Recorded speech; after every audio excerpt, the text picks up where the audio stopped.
أشهد أن محمد رسول الله۔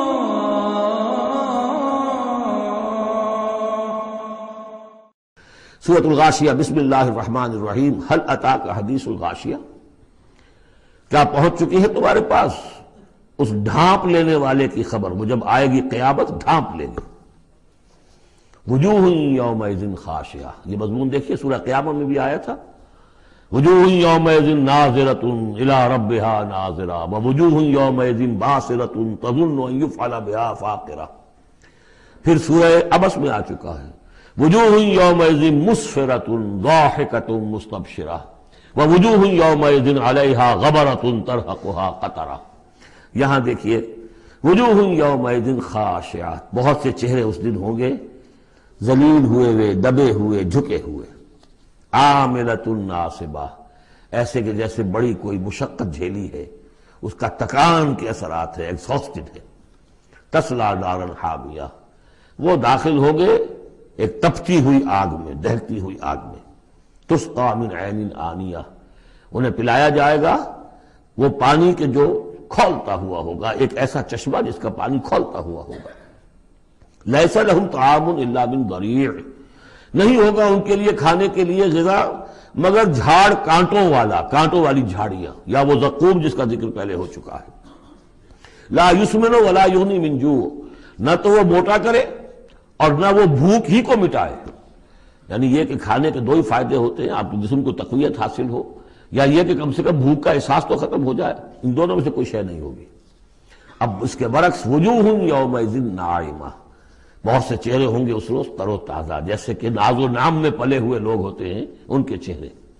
لسعیہا راضیہ، وہ اپنی سعی اور جو بھی انہوں نے دنیا میں محنت کی تھی اور اس کے جو بھی انہوں نے مشقت کی تھی، اثار و قربانی کا معاملہ کیا تھا، اس کا جو نتیجہ ان کے سامنے آئے گا اس سے راضی ہوں گے۔ لسعیہا، یہ انہی کی کوشش تھی، محنت تھی، لیکن آج اللہ نے قبول فرما دی۔ اولئک کان سعیہم مشکورا، وہ لوگ ہوں گے کہ جن کی سعی جو ہے اللہ تعالیٰ کے یہاں مقبول ہو جائے گی تو وہ راضی ہوں گے۔ فی جنت عالیہ، ایک باغ میں جو بہت بلند ہوگا، اونچا۔ لا تسمع فیہا لاغیہ، اس میں وہ کوئی لغو بات بھی نہیں سنیں گے۔ کوئی لغو بات سننے سے بھی انسان کو کوفت ہوتی ہے، تو اور تو کوئی بات کیا، جھوٹ سننا یا کوئی الزام، یہ تو اس کا سوال نہیں، لغو بات بھی نہیں سنیں گے۔ فیہا عین جاریہ، اس میں ایک چشمہ ہے جاری، چلتا ہوا بہتا ہوا۔ فیہا سرر مرفوعہ، اس میں اونچے تخت ہیں رفیع۔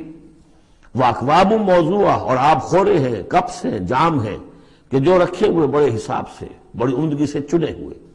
وہ نمارق مصفوفہ، اور قالین ہیں جو صف کے اندر بچھائے ہوئے ساتھ کے ساتھ لگا کر۔ وہ ذرابی مبسوسہ، اور مخمل کے نہالچے ہیں جو ہر جگہ پھیلے ہوئے ہیں، تھوڑی دیر کے لیے ادھر جا کے بیٹھنا ہے تو وہاں بھی ہے۔ افلا ينظرون الى الابل كيف خلقت، یہ وہ آیات ہے قرآن کی کہ جس میں جو علامہ اقبال نے کہا ہے کہ آبزرویشن، دیکھو اور پھر نتیجے نکالو۔ یہ جو کلچر ہے یہ قرآن نے پیدا کیا ہے۔ توہمات، ایسے ہی بنائے ہوئے عقائد جن کے لیے کوئی سند نہیں، نہ عقل میں ہے اور نہ نقل میں ہے۔ یا تو وہی ہے، ریویلڈ نالج ہے جو اس میں ہے، عقل میں آئے یا نہ آئے وہ اللہ کی بات ہے، وہ ماننی ہے۔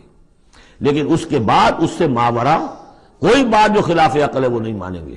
وہ پھر ہونی چاہیے ان السمع والبصر والفؤاد کل اولئک کان عنہ مسئولا، پھر اس سے ہے۔ تو اب دیکھو افلا ینظرون الی الابل کیف خلقت، تو کیا یہ غور نہیں کرتے، دیکھتے نہیں ہیں کہ اونٹوں کو کیسے بنایا گیا ہے، ان کے جسم کی کتنی ہم آہنگی ہے ان کے ماحول کے ساتھ۔ پورے ہفتے انہیں پانی نہ ملے لیکن وہ چلتے رہیں گے، کھانے کو نہ ملے چلتے رہیں گے۔ ان کے پاؤں ایسے بنائے کہ دھستے نہیں ہیں ریت کے اندر۔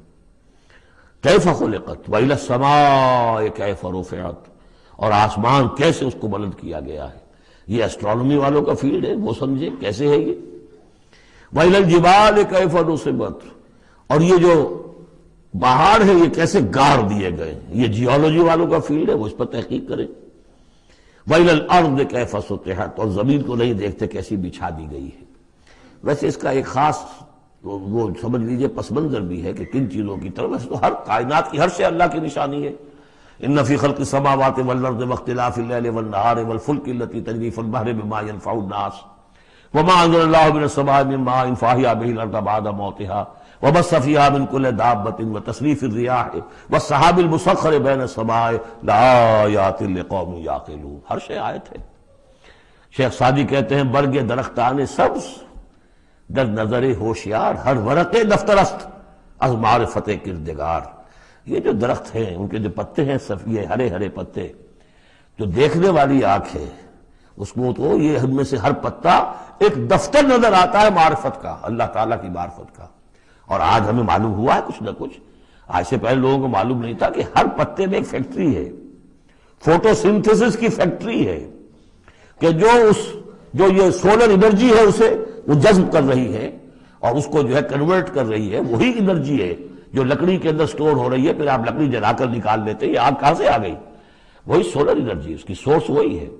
اور اس سولر انرجی کو، سورج کی اس حرارت کو جذب کر رہا ہے یہ پتا، اور وہاں وہ عمل جاری. ہر پتا ایک فیکٹری ہے فوٹو سنتھسس کی. تو برگ درختان سبز در نظر ہوشیار ہر ورق دفترست از معرفت کردگار. لیکن یہاں چار چیزوں کا ذکر جو ہوا ہے یہ ایک خاص پس منظر ہے. آپ کو معلوم ہے کہ ان لوگوں کے جو پہلے مخاطب تھے قرآن کے، ان کی زندگی گزرتی تھی سفروں میں، لیلۃ الشتاء والصیف. اور سارا یہ حجاز کا علاقہ تھا جب یہ چلتے تھے تو چلتے ہوئے کیا چیز ہے؟ اونٹ پر تو سوار ہیں، اوپر آسمان ہے، دانے بائیں پہاڑ ہے، نیچے زمین ہے. یہ چار چیزیں وہ تھی کہ جو ان کے لیے ہر وقت ہر آن ان کی نگاہوں کے سامنے. دیکھتے تو تم ہو لیکن یہ حیوانوں کا سا دیکھنا دیکھ رہے ہو تم. یہ تو اونٹ نے بھی دیکھ لیا کہ اوپر آسمان ہے نیچے زمین ہے اور ادھر پہاڑ ہے ادھر پہاڑ ہے، یہ تو اس نے بھی دیکھ لیا. تم نے کیا دیکھا؟ دم چیز پیام شریدی نہ شنیدی در خاک تو یک جلوہ آمیخت نہ دیدی. یہ سانس جو آ رہا ہے یہ پیام ہے، کوئی پیغام ہے اللہ کا. کبھی سنا ہے کہ نہیں سنا؟ اور تمہاری خاک کے اندر ایک جلوہ بھی ہے، جلوہ ربانی، روح ملکوتی بھی ہے. کبھی دیکھا ہے اس کو؟ دیدن دیگر آموز شریدن دیگر آموز. یہ صرف حیوانوں کا سا دیکھنا اور حیوانوں کا سا سننا. اس سے ذرا آگے بڑھو، انسانوں کا سا دیکھنا، انسانوں کا سا سننا سیکھو. تو یہ ہے وہ کہ اب ان کو دیکھو، ان چیزوں کو آبزرو کرو، ان کی حکمتوں کو دیکھو، ان کو انویسٹیگیٹ کرو. اس میں قوانین فطرت جو ہیں، قوانین طبی ہیں، ان کا انکشاف ہوگا. یہ ساری چیزیں تمہارے لیے مسخر کر دی گئی ہیں، تم ان کو ماسٹر کرو، ان کو اپنے استعمال کرو، ایکسپلائٹ کرو. یہ سارا کام تمہارے لیے ہے. تمہیں خلافت دی گئی ہے زمین کی، پوری دنیا تمہارے لیے بنائی گئی ہے. خلق لکم ما فی الارض جمیعا، تمہارے لیے بنائی گئی. لیکن یہ کہ اس میں توہمات ہو جائیں تو پھر ظاہر بات ہے کہ وہ علم کا راستہ رک جائے گا. افلا ينظرون الى الابل كيف خلقت والى السماء كيف رفعت والى الجبال كيف نصبت والى الارض كيف سطحت فذكر انما انت مذکر. تو اے نبی آپ نصیحت کرتے رہیے، تذکیر کرتے رہیے، ان کو بتاتے اور سکھاتے رہیے، یاد دہانی کرتے رہیے. آپ تو بس یاد دہانی کرانے والے ہیں، آپ ان کے اوپر لست علیہم بمسیطر. آپ کو داروغہ نہیں ہے کہ کان پکڑ کر لے آئیں ان کو ہدایت کے راستے پر. یہ آپ کا کام نہیں.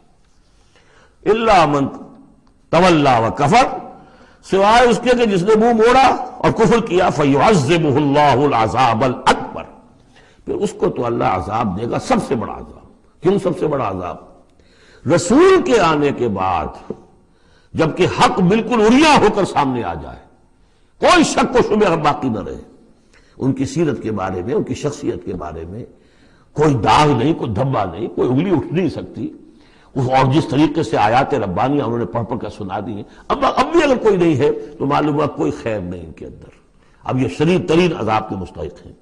اِنَّ إِلَيْنَا إِيَابَهُمْ، اے نبی ان سب کو ہماری طرف لوٹ کر آنا ہے. ثُمَّ إِنَّ عَلَيْنَا حِسَابَهُمْ، پھر ہمارے ذمے ہم حساب لے لیں گے. آپ اپنا کام کیے جائیے، جو آپ کا فرض آپ ادا کیجئے، باقی یہ ہم پر چھوڑیے. ذرنی والمکذبین، مجھے چھوڑ دیجئے، میں ان سے نمٹ لوں گا. ذرنی والمکذبین اولی النعمہ مہلہم قلیلا. اور دیکھیے کس طرح سورہ تاریخ جو ختم ہوئی ہے کہ ایک ہی آیت میں مہلہم، آپ کو ان کو ذرا دیجئے، مہلت دیجئے. امہلہم دونوں صیغوں میں، باب تفعیل بھی اور پھر باب افعال بھی. ان الینا ایابہم ثم ان علینا حسابہم اللہم حاسبنا حسابا یسیرا. اللہم حاسبنا حسابا یسیرا، آمین یا رب العالمین۔